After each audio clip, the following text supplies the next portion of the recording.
प्रधान शिक्षक स्कूल चाउल चोर धरिले ग्रामवासी। कंधमाल जिला तुमुड़ीबंध ब्लॉक रे देखिबा पाई मिलिछि एक घटना।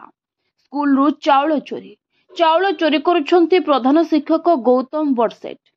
चाउल चोरी करी ऑटोरे बिकिबाकू नेबा बेले 6 बस्ता चाउल चोरा चालान बेले काबू कले ग्रामवासी।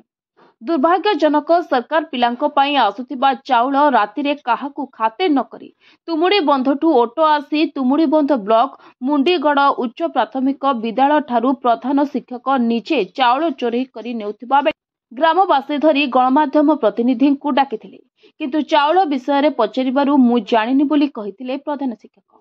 एने तुमुड़ी बंध थाना रे अभियोग करिसंती ग्रामवासी। तुमुड़ीबंध पुलिस अभियोग अनुसार घटनार तदंत करुथिबा जଣା पड़िछे। तेबे तुमुड़ीबंध गोष्ठी शिक्षा अधिकारी घटनार बाबद में किछि प्रतिक्रिया मिल पाई नथिबा बेले जिला शिक्षा अधिकारी फोन माध्यम कार्यानुष्ठान ग्रहण कराजिबो बोली सूचना दे कहिसंती।